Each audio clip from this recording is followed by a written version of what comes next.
Os motores com cilindros em linha agrupam todos os seus cilindros em uma única fileira vertical sobre o virabrequim. O virabrequim é a peça do motor que transforma o movimento vertical dos pistões no movimento rotativo que move a transmissão. É a configuração mais simples de fabricar e de manter. Por isso, os motores de 3 e 4 cilindros dominam os segmentos econômicos e compactos por seu tamanho reduzido e facilidade de encaixe transversal no compartimento do motor. O de 5 cilindros teve seu momento de popularidade com a Audi e a Volvo, com um som particular que gerou seguidores, mas sua complexidade para equilibrar as vibrações o silenciou. O de 6 cilindros em linha é um caso especial. É uma configuração naturalmente equilibrada. As forças que cada cilindro gera ao se mover se cancelam entre si em duas ordens distintas, sem a necessidade de eixos de balanceamento adicionais. Isso o torna mais suave que qualquer V6, mais silencioso e com menos vibrações estruturais. A BMW o defende com convicção até hoje, e a Mercedes, a Mazda e a Stellantis também o estão implementando em alguns de seus carros. O problema é que 6 cilindros em fila ocupam muito espaço longitudinal,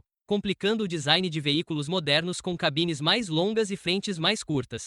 Os motores em V dividem seus cilindros em duas fileiras inclinadas que se encontram em um virabrequim comum, formando uma vista frontal. Isso permite colocar mais cilindros em menos espaço longitudinal, e por isso o V6 substituiu o 6 em linha na maioria dos fabricantes. Ele cabe melhor em motores transversais, maximizando o espaço da cabine e em plataformas projetadas para tração dianteira, onde a transmissão fica ao lado do motor. O ângulo entre as duas fileiras é mais importante do que se imagina. Um V6 a 60 tem um equilíbrio natural entre seus cilindros, enquanto um a 90, que costuma derivar de um V8 cortado, precisa de componentes adicionais para controlar as vibrações. O V8 tem seu equilíbrio ideal nesse mesmo ângulo de 90 e se tornou o motor por excelência dos Estados Unidos por razões tanto geográficas quanto mecânicas.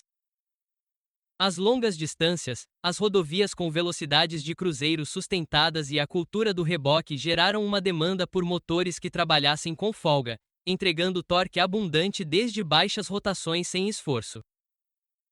Um V8 a 120 km/h opera longe de seu limite, o que gera menor desgaste e maior vida útil. O V10 e o V12 estendem essa lógica para a potência extrema, mas seu tamanho e consumo os reservam ao segmento de alto desempenho e luxo. E também tivemos motores V16 nos anos 30 com o Cadillac 16 e nos anos 80 com o Cizeta Moroder V16T. O motor VR é uma configuração desenvolvida pela Volkswagen que ocupa um espaço intermediário entre um motor em linha e um em V. Seus cilindros estão dispostos em duas fileiras, mas com um ângulo entre elas tão estreito, de apenas 15 graus, que compartilham um único cabeçote. Por isso ele é muito compacto e por isso a Volkswagen o usou em modelos como o Golf VR6 durante os anos 90, onde o espaço sob o capô era limitado. O problema é que ser compacto também gera tensões térmicas difíceis de resolver. Ao ter as duas bancadas tão próximas sob um cabeçote comum, o lado do escapamento acumula muito mais calor que o lado da admissão, criando uma distribuição térmica desigual que complica o trabalho dos materiais e acelera o desgaste diferenciado entre os componentes. E como os dutos de admissão têm comprimentos distintos para cada cilindro, o ar não chega a todos na mesma quantidade nem com a mesma velocidade. Essa assimetria obriga a unidade de controle a fazer ajustes constantes para equilibrar a mistura. E ainda assim é difícil conseguir que todos os cilindros trabalhem em condições idênticas. Com os motores turbo mais potentes e compactos, o VR já não fazia sentido e hoje desapareceu da produção em série.